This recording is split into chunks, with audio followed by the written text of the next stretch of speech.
Hello friends, ఎలా ఉన్నారు? నేనైతే బాగున్నానండి. మళ్ళీ ఒక మంచి వీడియోతో వచ్చానని చెప్తున్నాను. అయితే మన బిజినెస్ స్టార్ట్ చేసేటప్పుడు ఓపిక చాలా అవసరం అనమాట. అది నాకు స్టార్ట్ చేసిన తర్వాతనే అర్థమైంది. మనకి లాభాలనేవి వెంటనే కనిపించవు. నేను చేసిన ఆహ్, బిజినెస్‌లో ఇది ఫస్ట్ టైం ఇలాంటి బిజినెస్ చేయడం. అంటే ఆల్మోస్ట్ నా హార్డ్ వర్కే నాది పోయింది గానీ డబ్బులెప్పుడు పోలేదు. కానీ ఇప్పుడేంటంటే నేను చేసిన ఈ ఎక్స్పెరిమెంట్ అనుకోవాలి. ఫస్ట్ యూట్యూబ్‌లో చూసాను, తెలిసిన వాళ్ళని అడిగాను, తెలుసుకుని కొన్ని నేర్చుకున్నాను. మీషోలో ఎలా చేయాలి ఏంటనేది. ఫస్ట్ నాకేంటంటే ఎలాగ చేస్తారసల, దాంట్లో ఎలాగ అమ్ముతారనేదే నాకు బాగా ఎక్సైట్‌మెంట్‌గా ఉండేది. అది నేర్చేసుకున్నాను. నేర్చుకున్న తర్వాత ఇంకా మనకి ఏంటంటే బెనిఫిట్ ఆశిస్తాం కదా మనం. ప్రాఫిట్ అనేది ఖచ్చితంగా వస్తదని. నాకైతే రి రిటర్న్స్ వచ్చేసాయన్నమాట. బాగా రిటర్న్స్ ఎట్లా అంటే ఫేక్ రిటర్న్స్. నార్మల్ రిటర్న్స్ కాదు. వీడియోలో అయితే ఈడ్చి పడేసానండి వాళ్ళని. నేను మామూలుగా ఊరుకోలేదు. ఎందుకంటే నేను ఎంత హానెస్ట్‌గా, ఎంత సిన్సియర్‌గా పంపిస్తున్నానో అవతల వాళ్ళు కూడా అలాగే ఉండాలనుకునే మైండ్ సెట్ అనమాట. మేబీ నాలాంటి వాళ్ళు బిజినెస్‌కి పనికిరారేమో మరి. నేను ఎంత జెన్యూన్‌గా పంపిస్తున్నానో వాళ్ళు అంతే జెన్యూన్‌గా ఉండాలి. నేను పంపించేటప్పుడు చెప్తాను, మీకు కావాలంటేనే కొనుక్కోండి, రిటర్న్ పంపకండి. అంటే హ్యాండ్‌కి వచ్చిన తర్వాత చూసుకుని ఏంటి ఇలా ఉంది, మనం నచ్చినట్టు లేదే అని మళ్ళీ వెనక్కి వెళ్ళిపోతే మాత్రం నాకు ₹160 రిటర్న్ ఛార్జెస్ పడతాయి. ఇందులో ఏమి ఫేక్ లేదు. మీరు ఏదైతే చూస్తున్నారో నేను అదే పంపిస్తాను. ఇంకేమి లేదు దీంట్లో అని నేను చెప్పేదాననమాట. సో, దానివల్ల నాకు ఎలాంటి రిటర్న్స్ ఎక్కువ వచ్చేవి కాదు. ఫేక్ రిటర్న్స్ అంటే నన్ను టార్గెట్ చేస్తా చూసారా కొంతమంది తట్టుకోలేక, నన్ను కావాలని టార్గెట్ చేసేవాళ్ళు ఒక్కరున్నారనమాట. ఆవిడ సంజయ్ డి అనమాట. సో, తను ఏం చేసిందంటే నేను చాలా రకాలుగా క్యాటలాగ్స్ అప్లోడ్ చేశానండి. అంటే ఇదొక మీటరు, అదొక మీటరు అలాగా ఒక్కొక్క రకం మూడేసి అంటే ఒక్కొక్క మీటరు ఒక కాంబో సెట్ కింద పెట్టాను ఒకటి. ఇంకోటొచ్చేసి సిల్వర్ వచ్చేసి 3 మీటర్లు, గోల్డ్ వచ్చేసి 3 మీటర్లు, హాఫ్ గోల్డ్ వచ్చేసి 3 మీటర్లు. వీటినన్నిటిని కూడా నేను సెపరేట్‌గా మళ్ళీ ఇంకొక క్యాటలాగ్ అనేది అప్లోడ్ చేశాను. అంటే ఇంకొక ఐటెమ్ ఎవరికి కావాలంటే ఆళ్ళు బుక్ చేసుకుంటారని. అయితే తెలివైన ఆవిడి 3 మీటర్లు ఉన్నది బుక్ చేసేసుకుందనమాట. Silver, gold, half gold 3 book చేసుకుని సిల్వర్ వచ్చింది ఫస్ట్ నాకు రిటర్ను.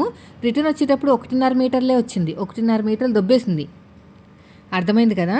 థ్రెడ్ పైపింగ్ కొనేటప్పుడు కూడా ఒక ఆవిడ 3 మీటర్లు తీసేసుకుని పంపించింది. ఏది రిటర్న్ వచ్చినా కూడా నాకు ఇన్‌స్టాగ్రామ్ ఉంది, చక్కగా ఫేస్‌బుక్‌లు ఉన్నాయి, ఇంకా నాకు యూట్యూబ్ ఛానల్స్ ఉన్నాయి కాబట్టి ఈడ్చి పాడేశాననమాట వాళ్ళని. ఇంకొకసారి ఇలా చేస్తే మాత్రం మీ అడ్రస్, ఫోన్ నెంబర్ అన్నీ నా దగ్గర ఉంటాయి. ఎందుకంటే మనం చేస్తున్నాం, మనమే కదా పంపాల్సింది. వాళ్ళ అడ్రస్‌లు అన్నీ ఉంటాయి.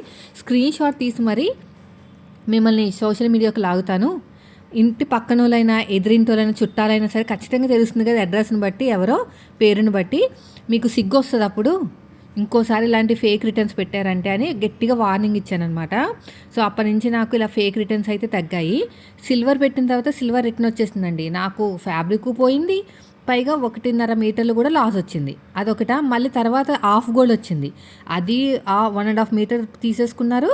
మళ్ళీ ఇదొచ్చిందనమాట. మళ్ళీ గోల్డ్ కూడా రాబోతుంది. కానీ ఏమనుకున్నారేంటో క్యాన్సిల్ చేసేసుకున్నారు రిటర్ను. ఎందుకంటే చెప్పాను కదా నేను ఈసారి స్క్రీన్ షాట్ పెట్టేస్తానని.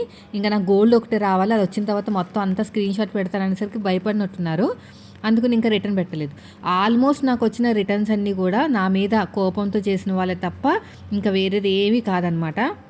ఇందులో నేను తెలుసుకున్న విషయాలు ఏంటంటే, మనకున్న బిజీ లైఫ్‌లో అన్నీ పెట్టకూడదు. ఏదో మనకి ప్యాషన్ కాబట్టి ఒకటే ఐటెం పెట్టుకోవాలి అని నేను డిసైడ్ అయ్యాను. ఫస్ట్ వచ్చేసి థ్రెడ్ పైపింగ్స్ పెట్టాను. తర్వాత మిషన్ క్లీనింగ్ పెట్టాను. వైర్లు పెట్టాను. మళ్ళీ ఇది పెట్టాను. సో, వీటన్నిట్లికల్లా నాకు ఈ టిష్యూ క్లాత్‌లే బెస్ట్ అనిపించింది. నేను టైలరింగ్ చేస్తాను కాబట్టి బాగా కనెక్ట్ అయింది. పెట్టే ప్రతిసారి చెప్తానే ఉంటాను, రిటర్న్స్ పెట్టకండి, నాకు డబ్బులు కట్ అయిపోతాయి, మీకు అవసరమైతే పెట్టుకోండి, దీనికన్నా తక్కువ బయటకు వస్తే కొనేసుకోండి అని చెప్తానే ఉంటానండి. అలా చెప్పడం వల్ల కొంత నాకు ప్లస్ పాయింట్ అయింది. ఎవరైతే నాకు ఫేక్ రిటర్న్స్ పెడుతున్నారు అంటే ఇలాగ దొబ్బేసి పెడుతున్నారో వాళ్ళు కూడా వార్నింగ్ ఇచ్చాను. ఈసారి మొత్తం స్క్రీన్ పైన మీ అడ్రస్ పెట్టేస్తాను, ఇంకా ఊరుకోనని. సో, దానివల్ల కూడా కొంచెం తగ్గాయి ఆర్డర్స్ అనేవి. అదే ఫేక్ ఆర్డర్స్ అనేవి తగ్గాయన్నమాట. సో, ఫైనల్‌గా నేను ఎంత పెట్టుబడి పెట్టానంటే అక్షరాల ₹19,050 పెట్టానండి పెట్టుబడి. కొంచెం చాలా భయమేసేసింది తెలుసా? అయ్యో! ఏంటి ఇవన్నీ రిటర్న్స్ వస్తున్నాయి, మనకేమైనా మిగులుతదా లేదా అని. సో, మనకి ఛార్జెస్ ఎలా వేసుకోవాలి ఏంటనేది మనకి ఎంత పడిందో దానికన్నా కొంచెం అమౌంట్ అనేది యాడ్ చేసుకుని మనం దీంట్లో పెట్టుకోవాలన్నమాట, మీషోలో పెట్టుకుంటే. సో, నాకు ఎక్కువ ఆర్డర్స్ వచ్చినాయి కాబట్టి నాకు బెనిఫిట్ అనేది ఎక్కువ వచ్చింది. ఎక్కువ ఆర్డర్స్ ఎందుకు వచ్చినాయి? తక్కువ మార్జిన్ వేసుకున్నాను. అంటే తక్కువ పెట్టుబడి ఏమంటారు దాన్ని, ప్రాఫిట్ అంటే లాభం. తక్కువ లాభంతోటి సేల్ చేశాను కాబట్టి ఎక్కువ సేల్ అయినాయి. ఎక్కువ సేల్ అవ్వడం వల్ల నాకు వచ్చిన ప్లస్ పాయింట్ ఏంటంటే లాభాలు కూడా అలాగే ఎక్కువ వచ్చినాయి అన్నమాట. ఎక్కువ ఆర్డర్స్ వస్తే ఎక్కువ లాభాలు వస్తాయి కదా! నాకు 8,000 లాభం వచ్చిందండి. 19,050 పెట్టుబడి పెడితే దగ్గర దగ్గర నాకు 26,000 దాకా వచ్చినాయి. 24,000. ఇప్పుడు నాకు ఇంకా రావాల్సినవి ఉన్నాయన్నమాట, వస్తున్నాయి. ఈ విషయం చెప్దామని మీకు ఇంకా ఆన్ ది వేలో ఉన్నాయి. ఇవేంటంటే రోజు పడతాయన్నమాట.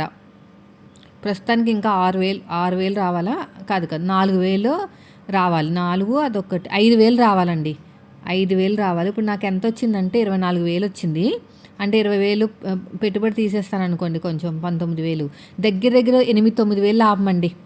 మన హార్డ్ వర్క్ అవన్నీ చూసుకున్నా కూడా 8,000-9,000 దాకా లాభం వచ్చింది. అది కూడా నాకు టైలరింగ్ వీడియోస్ అవన్నీ స్టాప్ చేస్తే వచ్చిందనమాట. సో మీకు ఎవరైనా చేసుకోవాలి అనుకుంటే ఇలాగే వస్తాయి. తక్కువ మార్జిన్తో చేయొద్దని చాలా చెప్పారు చాలామంది. తక్కువ మార్జిన్తో చేస్తేనంటే మనకి లాస్, రిటర్న్ పెట్టినప్పుడు లాస్ వస్తాయని. అది 100% కరెక్ట్ అండి. అవన్నీ చూసుకుని బ్యాలెన్స్ చేసుకుని చేసుకోవాలి. ఇంతకీ నేను ఇప్పుడు కంటిన్యూ చేస్తాను లేదా అనేది నేను ఇప్పుడే చెప్పేస్తాను. కంటిన్యూ చేద్దాం అనుకుంటున్నాను. కవర్స్ ఉన్నాయన్నమాట. దాదాపుగా 150 కవర్స్ దాకా ఉన్నాయండి. ఇప్పుడు నేను ఈ బిజినెస్ ఆపేస్తే ఆ కవర్స్ వేస్ట్ అయిపోతాయి కదా! కాబట్టి కొంచెం కొంచెం మెటీరియల్ తీసుకొస్తున్నాను. ఇలాగ కట్ చేసుకుని పక్కన పెట్టుకుంటే మళ్ళీ ఇది అయిపోగానే మళ్ళీ ఇంకొక అలాగా నేను చేద్దామని అనుకుంటున్నాను అనమాట. కవర్స్ అయిపోయినంత వరకు. తర్వాత నేను ఇంకా క్లోజ్ చేసేద్దాం అనుకుంటున్నా. మనకి టైం కూడా ఉండట్లేదండి. లాభం అంటారా, ఇంకా పర్లేదు కానీ నాకు టైలరింగ్ వీడియోస్ అన్నీ ఆగిపోతున్నాయి అనమాట. అందుకు నాకు భయం వేస్తుంది. టైలరింగ్ వీడియోస్ చేయకపోతే మన వాళ్ళు నా కోసం ఎదురు చూస్తూ ఉంటారు కదా! ఇంకో రిటర్న్వి ఎక్కువ కొరియర్ రిటర్న్స్ ఎక్కువ వస్తున్నాయి అనమాట. కొరియర్ రిటర్న్స్ వస్తే ఏం ప్రాబ్లం లేదు కానీ కస్టమర్ రిటర్న్స్ వస్తే 150 రూపాయలు కట్ అయిపోతుంది. అది భయం. వీడియో నచ్చితే మాత్రం లైక్ చేయండి. నాకైతే 8,000-9,000 లాభం వచ్చింది.